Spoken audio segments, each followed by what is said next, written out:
Jornal em Foque. Apoio Unisanta, Universidade do Grupo de Excelência do MEC.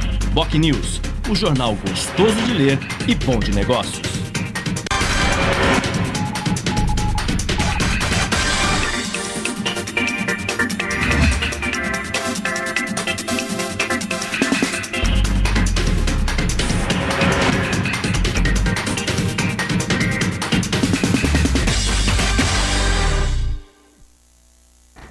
Olá, bom dia. Começa agora pela Santa Cecília TV uma nova edição do Jornal em Foque.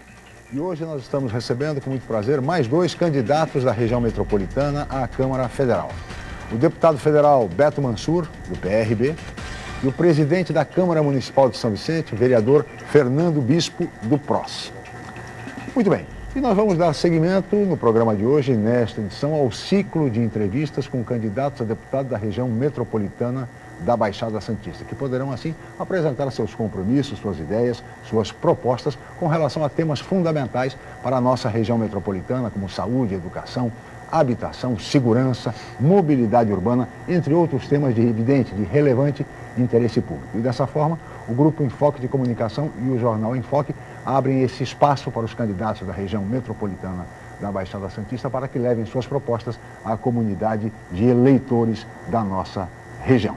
Mas o debate em torno de todos esses temas vocês acompanham daqui a pouco, logo após um breve intervalo comercial. Nós voltamos já com o Jornal em Foque.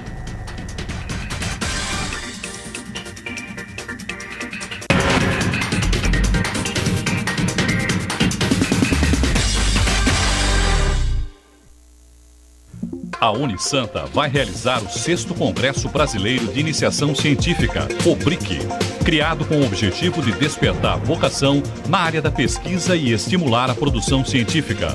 Inscrições e trabalhos científicos até 21 de setembro pelo site www.unisanta.br/cobric. Universidade Santa Cecília, excelência em educação. Um novo formato, o site BocNews.com está mais interativo, dinâmico, com conteúdo ampliado e canal próprio de TV na internet. São mais notícias com credibilidade para curtir e compartilhar, em qualquer hora e lugar, seja pelo computador, tablet ou celular. Inclua o BocNews.com na lista dos seus favoritos e tenha ao seu lado a informação indispensável para o dia a dia. Jornal BocNews e BocNews.com. Experiência e inovação para bem informar. Saúde é prioridade. Vou construir 52 novos AMEs. Enquanto eles não ficarem prontos, todos os outros vão funcionar um turno a mais, das 7 à meia-noite. Existe um outro caminho. SCAF Governador.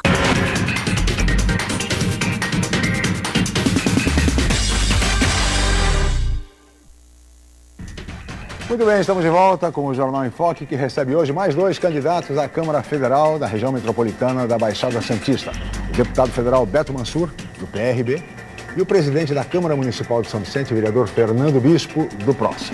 E como sempre fazemos, quando convidamos candidatos da região metropolitana para participarem do Jornal em Foque, iniciamos o programa com uma pergunta comum a ambos os candidatos, começando agora pelo deputado federal Beto Mansur. Deputado, por que o senhor quer mais um mandato junto à Câmara Federal? Bom dia e obrigado pela presença. Bom dia, grande abraço a vocês, abraço Chico, Bispo. É sempre um prazer muito grande estar com todos. Olha, a gente, logicamente, já tivemos aí uma representatividade, tanto na Câmara quanto no Senado e também na Assembleia Legislativa, em anos passados, uma representatividade muito grande. Já tivemos 5 deputados federais, um senador da República, que era o Covas. Tivemos aí uma presença forte na Assembleia. Eu acho que é sempre muito importante a região ter representantes. Sim. É lógico que eu também sempre defendo a ideia de que a gente tenha uma renovação na política. Eu já vou ser eleito para o 5º mandato, a 10ª eleição. Mas eu acho importante a gente estar presente na Câmara, pelo trabalho que a gente fez e também pelo conhecimento que a gente tem da estrutura de poder dentro do Brasil, buscando recursos para a nossa região, que eu acho que é fundamental, até porque eu sempre fui um deputado ligado com a região da Baixada, ligada com o Porto, etc. Então, eu acho importante a gente estar lá presente, a gente estar nessa disputa novamente, como eu digo, pelo 5º mandato. E durante esse período aí, dos últimos 4 mandatos, nós fizemos um trabalho, na minha opinião, muito importante de buscar os recursos necessários, não só para a infraestrutura, que eu acho que é uma coisa fundamental para a Baixada, em função de ter o maior porto da América Latina, mas também muito investimento na área da saúde, da educação e no bem-estar de toda a população. Muito bem. Gostaria de ouvir agora o candidato Fernando Bispo do PROS. Por que o senhor quer ser deputado federal, candidato? Bom dia, obrigado pela presença. Bom dia, Chico. Bom dia, deputado Beto. Essa é realmente uma pergunta que a gente não cansa de dar explicação. Algumas pessoas, pelo fato de você estar numa Câmara Municipal, as pessoas falam, Fernando, por que esse salto já para deputado federal? Isso cabe uma explicação. A gente sabe que hoje a nossa região é uma região pujante e precisa ter um representante lá. E o próprio deputado Beto sabe que não é fácil você colocar o seu nome numa disputa tão acirrada como essa. Eu, particularmente, disputei a minha primeira eleição de vereador no ano de 2000, fui eleito em 2000 e nesse intervalo saí para deputado estadual em 2002, perdendo por 1.412 votos. E naquele momento, a própria Baixada Santista fez um pouquíssimo número de deputados. E hoje, com grandes temas que nós temos a serem discutidos aqui na nossa região, como a questão portuária, como a questão de mobilidade urbana, como a questão da nossa saúde. Recentemente saiu um dado que me preocupa, a área da saúde. Hoje, na área da saúde, aqui na nossa região, temos apenas 200 leitos de UTI. Eu acho que a Baixada Santista, a nossa região, precisa se fazer representada. E eu coloco meu nome à disposição para ser essa voz no Congresso, para falar que a Baixada existe. Muito bem. Eu gostaria de aproveitar o gancho deixado aqui pelo vereador Fernando Bispo com relação à saúde, deputado Beto Mansur, e falar sobre esse tema que é a principal preocupação da população brasileira e na Baixada Santista, é evidente, não seria diferente. Recentemente, a presidente Dilma Rousseff admitiu que a saúde pública no Brasil não é minimamente razoável. Ela disse isso na televisão, durante uma entrevista ao Jornal Nacional. Veja, se a própria presidente da República admite que a saúde pública não é minimamente razoável no Brasil, o que precisa ser feito, deputado, no sentido de que tenhamos uma melhora na saúde, especialmente na atenção básica para a saúde pública? Olha, o Sistema Único de Saúde que é implantado no Brasil, ele é um sistema que, na minha opinião, é um sistema correto. Sim. Ele é universal, de atendimento a toda a população, ou seja, você não precisa ter um cartãozinho de saúde, etc., de um plano, que você vai no hospital e você é atendido. Só que o que acontece é que você é mal atendido. Esse é o grande problema que existe na saúde no país. Também o problema de saúde não é só de dinheiro. Na minha opinião, lógico que a saúde é uma coisa que custa cara, que você precisa do recurso. Inclusive, durante esse mandato nosso, a gente aprovou medidas na área da saúde para fazer com que o governo federal destinasse mais recursos para os estados e, consequentemente, para os municípios.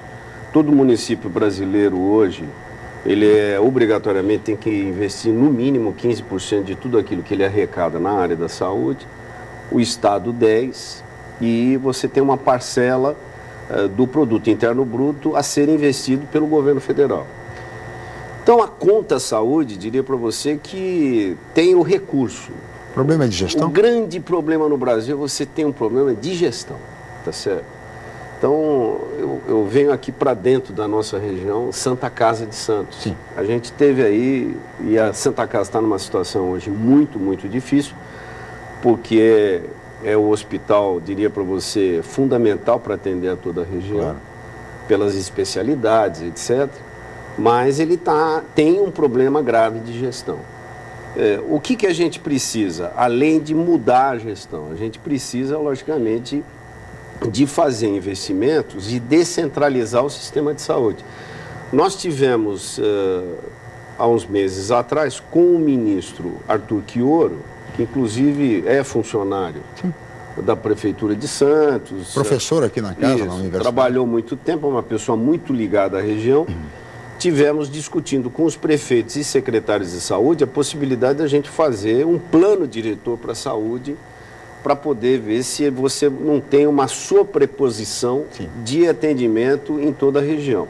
Ficou definido que nós precisamos de um hospital com recursos federais e estaduais na cidade de São Vicente, que carece disso, na minha opinião, e fundamentalmente na área continental. Conversei com o prefeito Billy, ele já buscou um terreno ali perto do centro de convenções, no Parque Bitaru e etc. Já ofereceu isso ao governo, mas é um hospital necessário. Em Santos, o Hospital dos Estivadores, já comprado pela Prefeitura, está em obras, que também precisa estar pronto para ampliar o seu atendimento.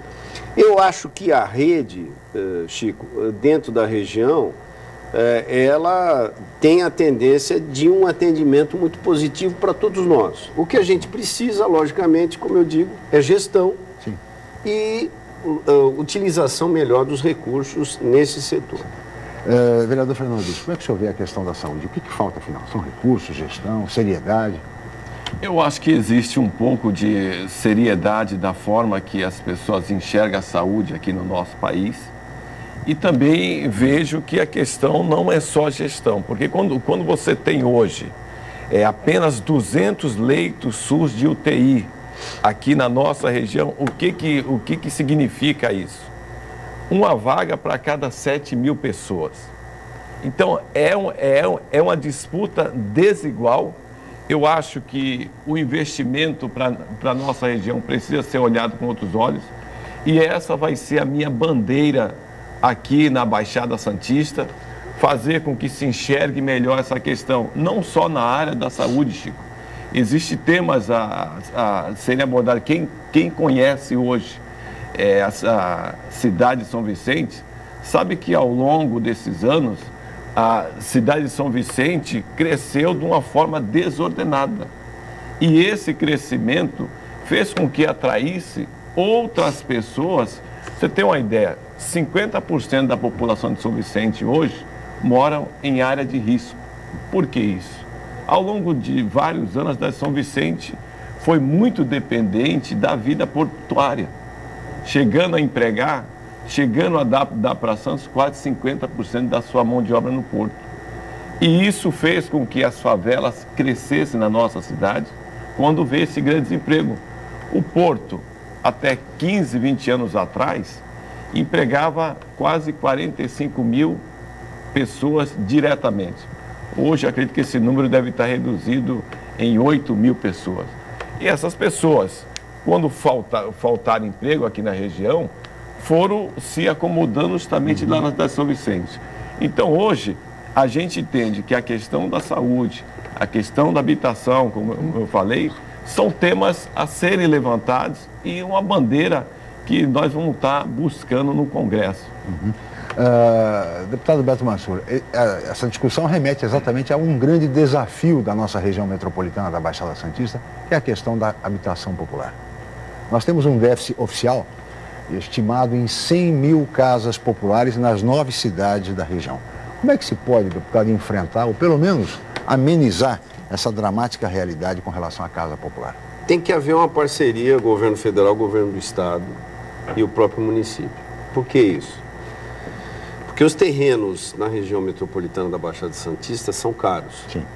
Então, quando você vai fazer uma habitação popular com terreno caro, essa conta não fecha. Ou seja, para você fazer esse investimento, se você não tiver uma parceria, governo do estado e governo federal, a prestação se torna muito cara. Consequentemente, a pessoa que vai habitar essa moradia, ela não tem condições de pagar pelo que ganha de salário.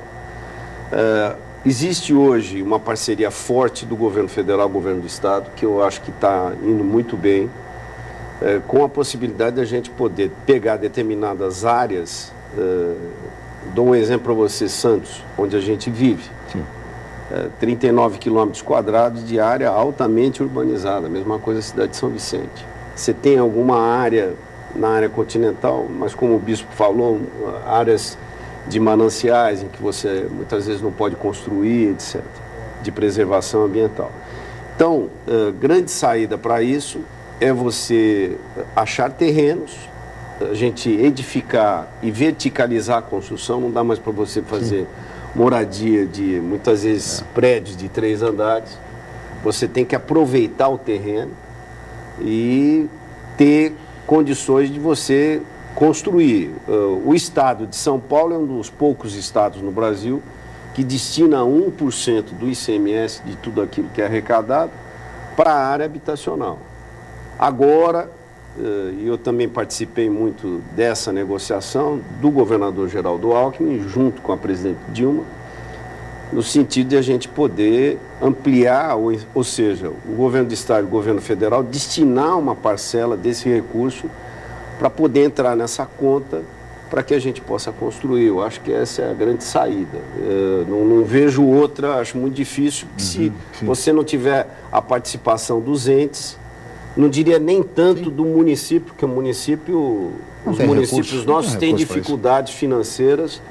Você pega, por exemplo, São Vicente, dificuldade financeira, mesmo Santos, dificuldade financeira para poder bancar um projeto de construção. Mas eu acho que com essa parceria a gente sai, tem condições de Vereador Bispo, como é que você vê essa questão da habitação? Como é que se pode enfrentar esse desafio? Olha, eu acho que é um desafio que às vezes as pessoas acabam fugindo desse tema de habitação. Nós temos lá na área continental de São Vicente hoje 2 milhões de metros quadrados livres. E a gente fica triste às vezes quando o governo do estado enxerga a nossa cidade apenas para a construção de presídios. Eu acho que existe vários lugares a serem construídos presídios. Por que insiste que a área continental de São Vicente, que poderia ali talvez ter um hospital metropolitano aqui para a nossa região, ou destinar parte daqueles terrenos para serem construídos habitação, casas populares, porque é muito fácil hoje o poder público, depois que a família se instala numa área de manancial, o poder público vai lá tentar intervir. Eu não estou aqui com isso incentivando esses avanços, não estou incentivando que as pessoas adentrem essas áreas, mas eu acho que o poder público tem uma grande parcela de culpa. As pessoas podem estar falando, mas o Fernando é vereador na cidade de São Vicente, então ele se inclui na parcela de culpa? Sim, nós nos incluímos nisso, porque hoje esse grande déficit habitacional que existe aqui na nossa região, por mais que falam que essa conta não fecha, mas existe também a falta de vontade do governo federal, e eu enxergo assim, tudo que foi gasto com a Copa do Mundo, nós poderíamos ter resolvido parte desse déficit aqui na nossa região, ou em outros lugares. Então, eu acho que é uma bandeira que tem que ser levantada. Defendo que a área continental de São Vicente, quando eu falar continental, eu não quero trazer um tema para que Fernando vai ser o deputado de São Vicente, não é isso. É porque lá nós temos esses espaços, nós temos esse espaço não só para a parte da habitação, mas também para atrair grandes empresas. Muito bem, vereador, peço licença, deputado, nós vamos para um rápido intervalo, voltaremos em seguida no Jornal em Foque.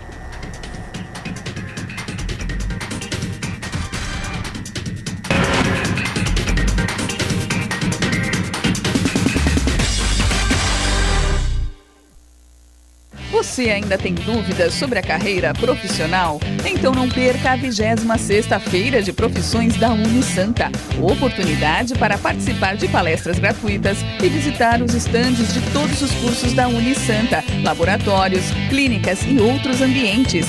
Dia 17 de setembro, das 9 às 13 e das 19 às 21h30, na Universidade Santa Cecília. Entrada franca com sorteio de brindes. Informações 3202-7101 ou www.unisanta.br/Feira de Profissões. Com o novo formato, o site bocnews.com está mais interativo. dinâmico, com conteúdo ampliado e canal próprio de TV na internet. São mais notícias com credibilidade para curtir e compartilhar, em qualquer hora e lugar, seja pelo computador, tablet ou celular. Inclua o BocNews.com na lista dos seus favoritos e tenha ao seu lado a informação indispensável para o dia a dia. Jornal BocNews e BocNews.com. Experiência e inovação para bem informar.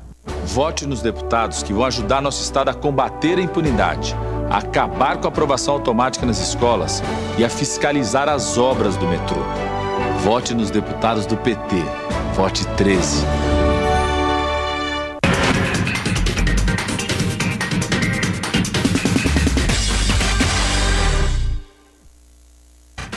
Muito bem, estamos de volta com o Jornal em Foque, que recebe hoje mais 2 candidatos à Câmara Federal, candidatos da região metropolitana da Baixada Santista. O deputado federal Beto Mansur, do PRB, e o vereador presidente da Câmara Municipal de São Vicente, Fernando Bispo, do PROS. E neste bloco, o deputado, o vereador, eu gostaria de falar sobre mobilidade urbana e transporte público. Os municípios, deputado, procuram investir muito, se empenham no sentido de melhorar o transporte público. Em contrapartida, o governo federal, desonerando a indústria automobilística, investe e, de certa forma, estimula o transporte individual. Como é que se pode? Não há uma contradição nisso? Como é que se pode resolver uma situação como essa, um impasse como esse? Quer dizer, transporte individual sendo estimulado pelo governo federal e o transporte público sendo perseguido pelos municípios.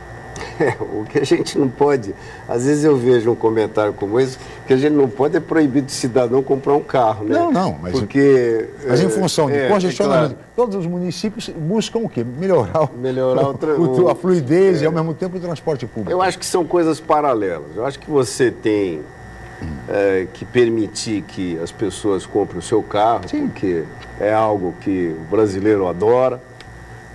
Inclusive essa isenção de IPI que aconteceu, achei muito positiva, até porque diminuiu um pouco do valor do veículo, né?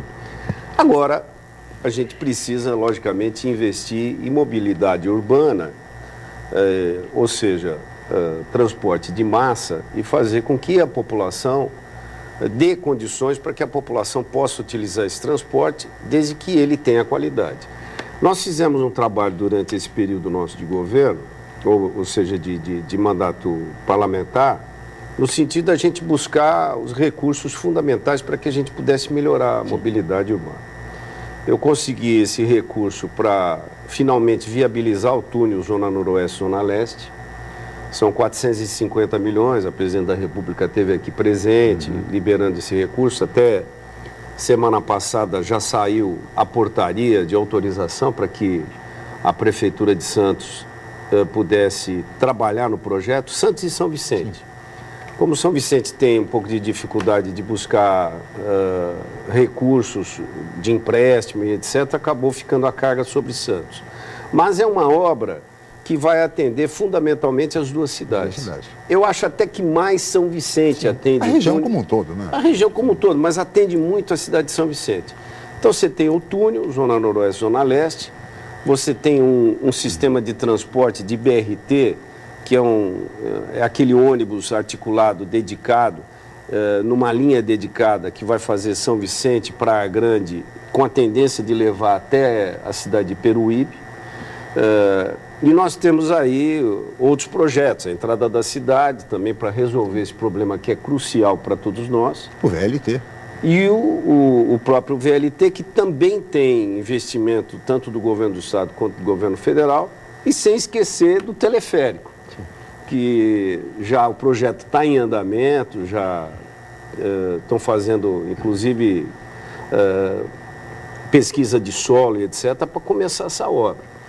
Tudo isso... E o túnel, né? O Santos Guarujá. Sem esquecer do túnel Santos Guarujá, que tem um trabalho aí intenso por parte do governo do estado para poder viabilizar e colocar essa licitação já para buscar as empresas que vão fazer esse trabalho. Eu acho que a cidade, e a cidade e a região, depois de muito tempo de falta de investimento, os governos começam a acordar para essa questão que envolve a nossa região metropolitana. É lógico que você tem problemas pontuais, questão que muitas vezes envolve aí transporte urbano nas nossas diversas cidades, etc. Mas diria para você que são coisas que mais fáceis de serem resolvidas desde que você tenha um sistema de transporte mais rápido, com veículos dedicados. Por exemplo, você ter essa linha de ônibus dedicada, exclusiva, ela tem um custo muito baixo de construção da linha, com uma rapidez maior para que você possa utilizar o transporte coletivo. Por que não se usa muito o transporte coletivo na nossa região?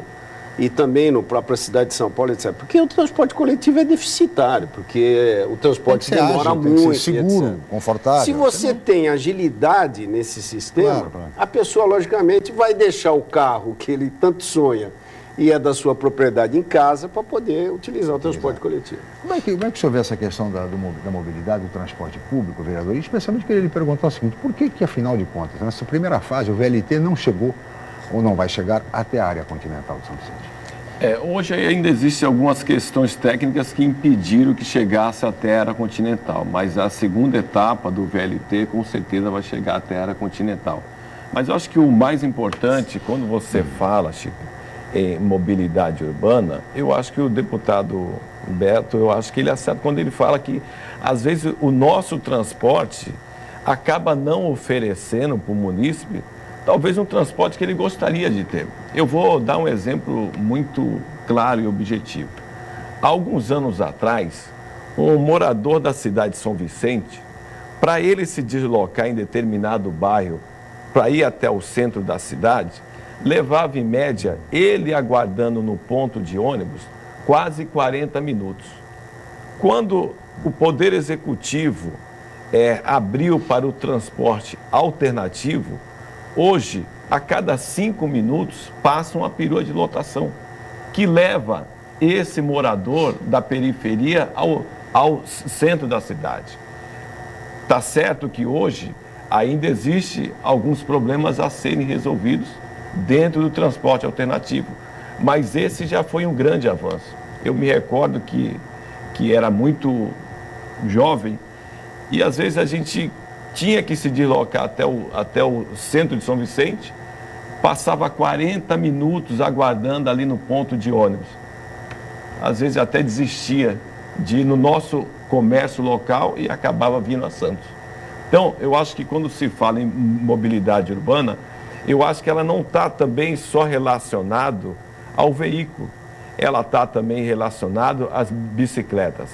E essa é uma bandeira que a gente tem levantado na nossa cidade, que é fazer justamente o quê?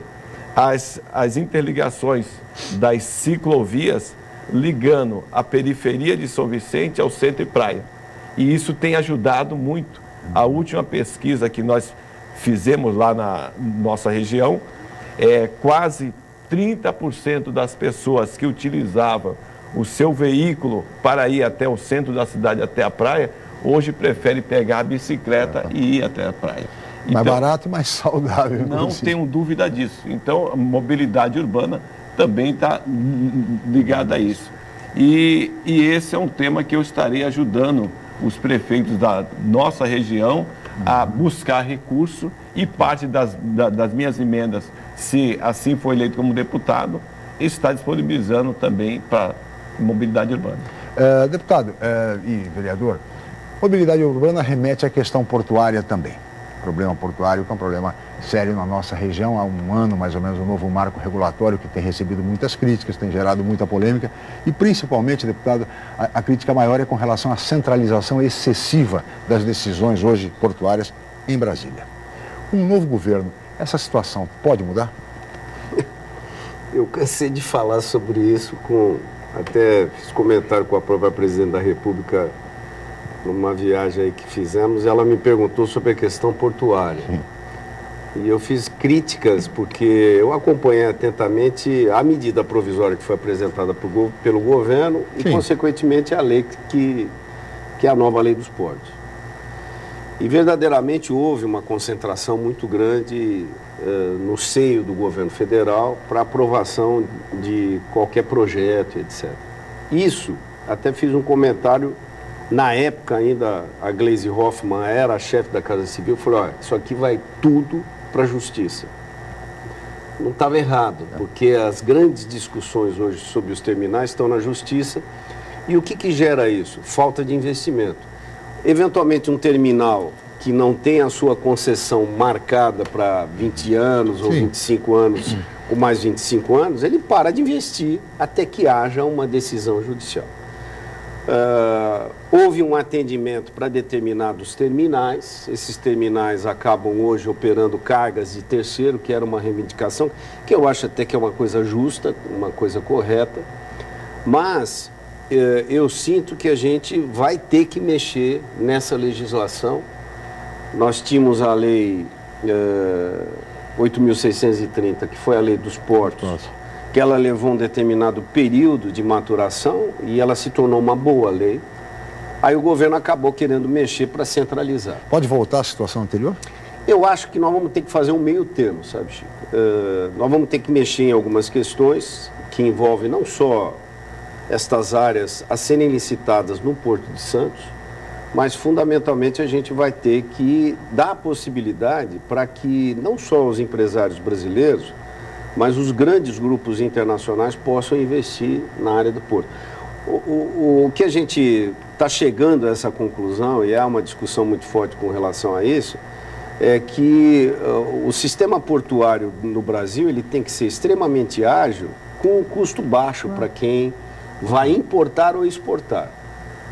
Ele não é um meio ou um fim em si mesmo. Ele, na verdade, ele precisa de que possa ter agilidade para que nós possamos, com muita rapidez, exportar e importar os produtos e competir em nível internacional. Sobretudo competitividade. Se você fizer uma comparação hoje de Singapura, que é um grande porto no mundo, Rotterdam, quer dizer, os portos internacionais, e principalmente os portos mais na área da Ásia, que fazem todo esse trabalho de exportação de produtos chineses, etc., você vai ver uma diferença tão grande com os portos brasileiros. Aí você pergunta, será que esses caras são mais inteligentes do que a gente? Não. É que eles, na verdade, têm uma legislação com muito mais facilidade de investimento e muito mais agilidade. Eu acho que essa é a tendência que a gente vai ter que chegar. Ganhe quem ganhar. Sim. A eleição presidencial está muito disputada, etc. Quem ganhar a eleição vai ter que mexer novamente na lei. Como é que o senhor vê essa questão, vereador? Há algum tempo discutia-se muito aqui na Baixada a regionalização do Porto de Santos, para que as decisões fossem decisões mais, afinal, aqui no município participando, o Estado também. Isso não acontece hoje em dia. É verdade, Chico. Em todos os debates que eu participo, eu defendo que esse modelo de gestão portuária, ele precisa ser mudado. Precisamos implantar a gestão tripartite aqui no Porto. Por quê? Eu acho que tem que ter uma participação maior, tanto do Poder Executivo Municipal, tanto do Governo do Estado e Governo Federal. O meu primeiro emprego, o meu primeiro registro em carteira foi aos 13 anos de idade, numa agência de navegação. Desde os meus 13 anos de idade que eu ouço no Porto alguém falar desse novo modelo de gestão. E até hoje isso não aconteceu. Durante todo esse tempo, quando trabalhei nessa empresa de navegação, nós visitamos vários portos. E a gente vê que hoje o Porto de Santos, sendo o maior porto da América Latina, ainda patina nessa questão. E eu acho que chegou o momento de um desprendimento talvez maior do governo federal em abrir mais para o governo municipal, para o governo do estado. É impossível hoje algumas decisões portuárias serem tomadas só por Brasília. Eu acho que para termos uma agilidade melhor, algumas decisões poderiam ser tomadas aqui com esse gerenciamento próximo. Precisamos acabar com isso, dessas indicações do presidente da CODESP, as pessoas virem de fora. Temos muitas pessoas boas aqui na região que poderiam estar ocupando esse posto. Então eu acho que essa é uma bandeira que nós temos que levantar, que é esse novo modelo de gestão tripartite aqui para o nosso porto. Muito bem. Senhores, peço a licença de ambos, nós vamos para mais um rápido intervalo e no próximo bloco vamos falar de outra prioridade, não apenas da região, mas de todo o país, que é segurança pública. Voltamos já.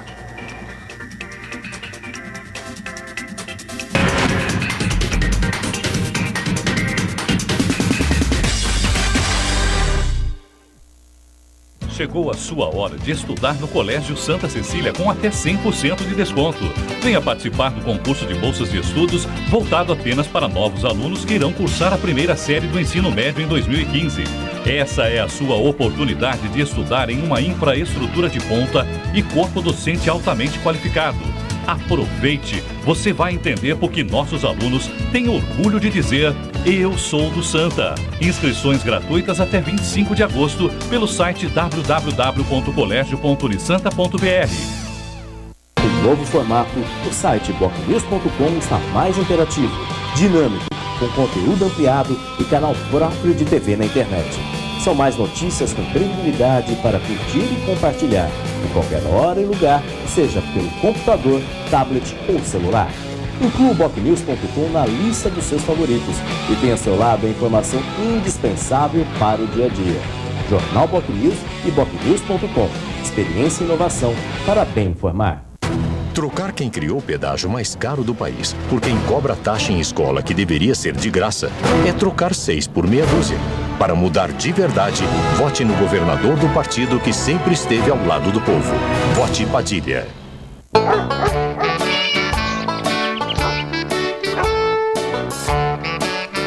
Os animais de estimação têm sentimentos, assim como nós. Eles sentem fome, frio e medo. Quando são maltratados, ficam tristes. Eles podem estragar seus sapatos, seus móveis e o seu jardim, mas nunca o seu coração.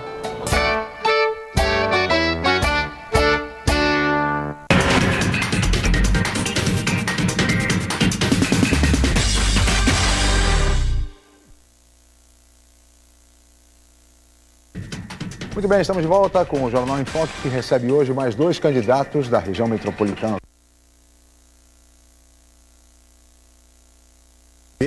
E o vereador e presidente da Câmara Municipal de São Vicente, Fernando Bispo, do PROS. E neste bloco eu gostaria de começar conversando, deputado, vereador, sobre segurança pública, que as pesquisas atestam como uma das maiores, uma das principais reivindicações da população. População que é, de fato, mais segurança pública. Nesse sentido, deputado, como é que se pode enfrentar de forma eficaz os inimigos modernos da pátria, como dizia sempre o querido amigo Luiz Azevedo, cientista político, né? Os inimigos modernos da pátria, ou seja, o tráfico de drogas e o contrabando de armas? Olha, eu acho que é muito importante que você tenha investimento na polícia. Eu acho que se você pegar, por exemplo, hoje, eu tenho conversado muito com o pessoal, vamos pensar especificamente no que você comentou comigo, questão que envolve tráfico de drogas. A droga, muitas vezes, ela não é produzida somente dentro do país. Sim. Você tem um determinado controle sobre isso. O que acontece é que, fundamentalmente, a droga vem dos países da América do Sul, etc. Você tem uma costa que tem mais de 8.500 quilômetros de linha d'água, do lado esquerdo, muito parecido a essa distância, que você tem que ter um controle efetivo com tecnologia. Você não pode colocar um homem a cada 10, 15 metros de distância. Você precisa ter controle tecnológico, coisa que é possível de ser feita porque outros países fazem. O que a gente precisa, fundamentalmente, é de você ter questões que envolvem determinados assuntos de segurança, como, por exemplo, você tem a questão que envolve droga. No meu entender, tem que haver uma ação efetiva em um grupo específico de atendimento ao controle das nossas fronteiras por parte da Polícia Federal. Não seria o caso das Forças Armadas também fiscalizarem? Eu acho que a Força Armada, ela pode ajudar, na minha opinião. E ela ajuda, principalmente nessa parte toda da Amazônia, etc. Você tem uma presença muito forte das Forças Armadas. Mas, infelizmente, se você conversar com quem é ligado às Forças Armadas no Brasil, você vai perceber que há muito pouco investimento, continua muito pouco investimento nas Forças Armadas e eles, de alguma forma, estão aí na sua atividade procurando atender os anseios do país. Mas eu acho que essa questão que envolve, por exemplo, o corpo da Polícia Federal, você tem um grupo destinado especificamente para atender o combate à droga, você tem um dia a dia de polícia militar e polícia civil, que também com tecnologia precisa ser melhor aparelhado. Se você pegar, por exemplo, vamos dizer no nosso estado, diria para você que a polícia militar hoje, dentro do estado de São Paulo, ela tem uma estrutura muito melhor do que uma polícia civil, que é a polícia judiciária, que é a polícia muitas vezes investigativa e etc. Que precisa ter um atendimento melhor por parte do governo do estado, para que a gente possa ter uma melhor estrutura. A questão que envolve a legislação, tem muita gente que discute, olha, precisamos acabar com esse negócio de maioridade penal, que é o grande tema que se discute, etc. Lógico que você tem menores de idade que cometem delitos, crimes muitas vezes graves, ou então alguém que é maior de idade comete delito e joga a culpa no menor de idade. Isso, no meu entender, na minha visão, você pode mexer na legislação, e é algo que a gente está sendo discutido no Congresso. Há uma rejeição muito forte por parte de determinados setores dentro do país de não aumentar, não diminuir o nível de idade para ser criminalizado, mas eu defendo que a gente tem que buscar modelos, como tem nos Estados Unidos, como você tem na Inglaterra, etc., em que o menor de idade é apenado, ele vai para um centro de recuperação, fica até os 18 anos de idade e ele continua cumprindo a sua pena numa penitenciária depois que se tornou maior de idade. Ele não sai livre. Ele cometeu o delito, ele vai ser apenado e vai cumprir. Então, tem algumas coisas que a gente tem que mexer na legislação, mas diria para você que o fundamental de tudo isso, na minha opinião,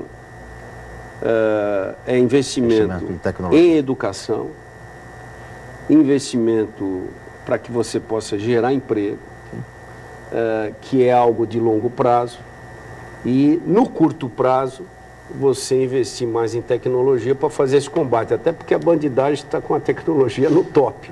E muitas vezes a gente, aí o corpo de segurança no Brasil muitas vezes fica à míngua para poder fazer esse combate. Vereador, como é que o senhor vê a questão da segurança pública? Engraçado, Chico, quando a gente fala em segurança pública, parece que vem em mente aquela figura daquele policial com aquela arma em punho, com o cacetete na mão. Eu acho que, para mim, segurança pública ela vai muito além disso. No país, os governantes, eles têm um modelo de segurança pública não com pensamento a longo prazo.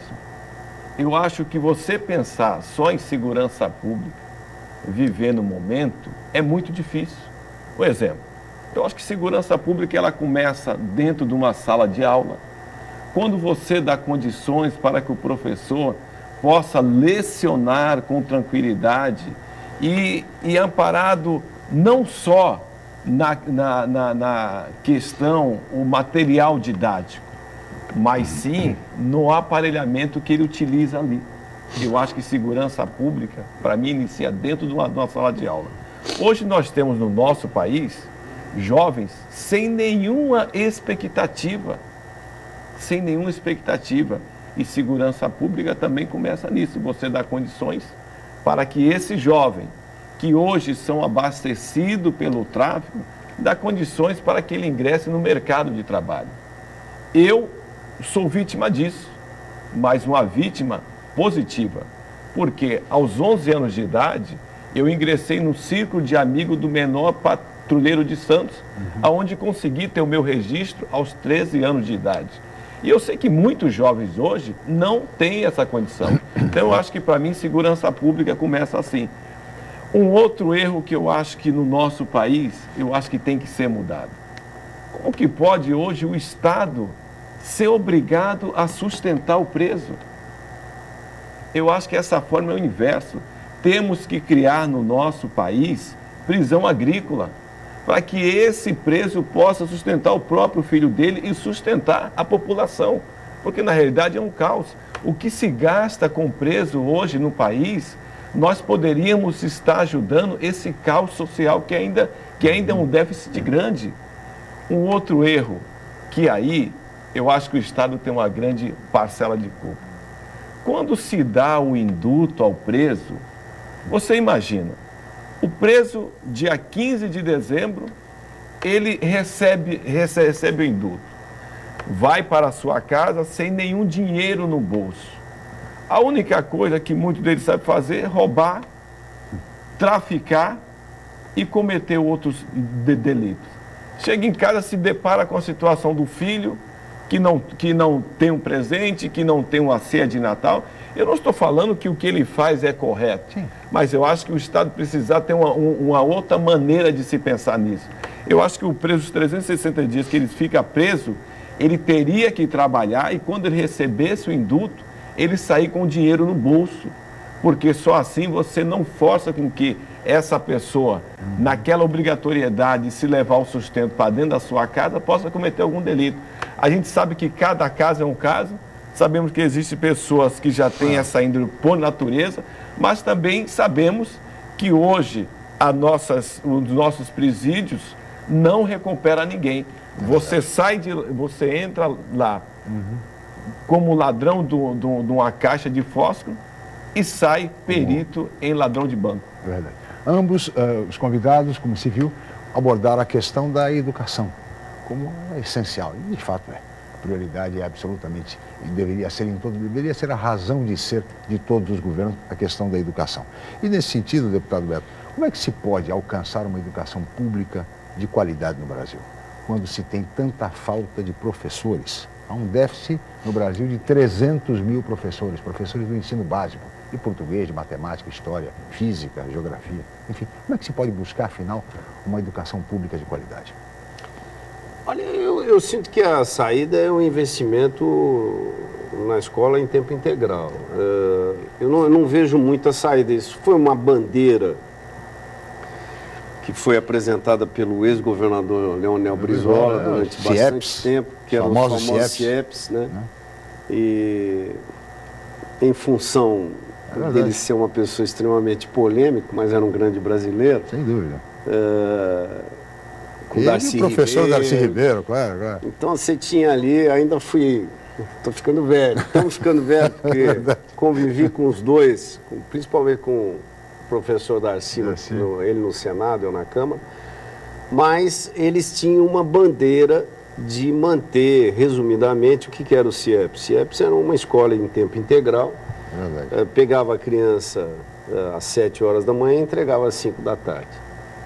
Dava café da manhã, dava almoço, dava lanche e dava educação e esporte. Quer dizer, quem tomava conta dessa criança e desse adolescente durante o período em que o pai e mãe estariam, teoricamente, trabalhando, seria a estrutura do Estado e, consequentemente, às 5, 6 da tarde, o pai e a mãe iam buscar. Esse é o grande modelo, só que é um modelo que precisa de investimento. A gente pega alguns índices dentro do Brasil, no qual você tem um investimento muito grande no setor educacional, ou seja, os municípios brasileiros, nós temos 5.565 municípios no Brasil. Obrigatoriamente, todos eles têm que investir no mínimo 25% de tudo que é arrecado para poder fazer frente aí à educação. Sem esquecer, logicamente, o Estado e a própria União no investimento.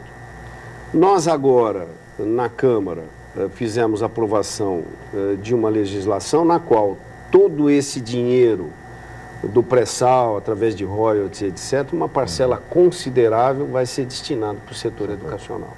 O que é muito bom. É muito importante, e eu volto a dizer que, lógico que a gente precisa de mais dinheiro no setor educacional, para que você possa ter melhores escolas, você possa ter professores uma estrutura melhor, para que você possa ter o professor em tempo integral. Hoje você tem um problema grave no setor de saúde e educação, que muitas vezes o professor tem que ter 2 ou 3 empregos, o médico tem que ter 2 ou 3 empregos para sobreviver, porque o salário muitas vezes que ele ganha na estrutura pública é muito baixo. Então, eu acho que a grande saída é o investimento e, logicamente, a gestão.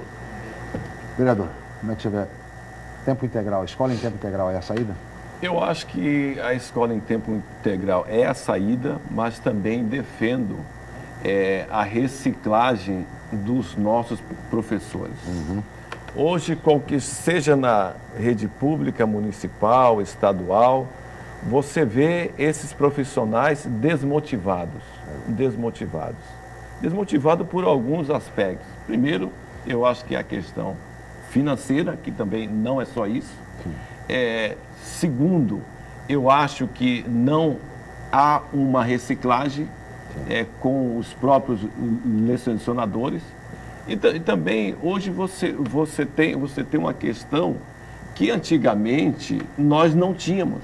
Antigamente, o professor, ele tinha apenas a função de lecionar. Hoje, o professor ainda se depara com a função de educar a criança. Coisa que antigamente isso cabia aos pais. Tarefa dos pais. Tarefa dos pais. E hoje verdade. eles acabaram ficando com isso aí. Então, hoje a gente percebe, eu falo porque eu convivo com algumas situações dentro da rede municipal de ensino de São Vicente e vejo professores com estresse, professores em depressão, professores que já foram agredidos dentro da sala de aula. Sala de aula. Exatamente. Então, eu acho que essa reciclagem eu defendo. Muito bem. Vereador, muito obrigado. Nós chegamos ao final desta edição. Muito obrigado, deputado Beto Mansur. Obrigado a vocês. Muito obrigado, vereador, mais uma vez pela sua presença. Obrigado, Chico. Obrigado, Beto. E obrigado a essa emissora que nos dá essa oportunidade de falar do nosso projeto. Muito bem. Obrigado a ambos os candidatos. Beto Mansur, pelo PRP, e também Fernando Bispo, pelo PROS, candidatos à Câmara Federal. Agradeço a ambos, a toda a equipe, especialmente a você, telespectador, pela atenção, pela audiência. Amanhã estaremos de volta em mais uma edição. Mais uma vez, muito obrigado e até lá.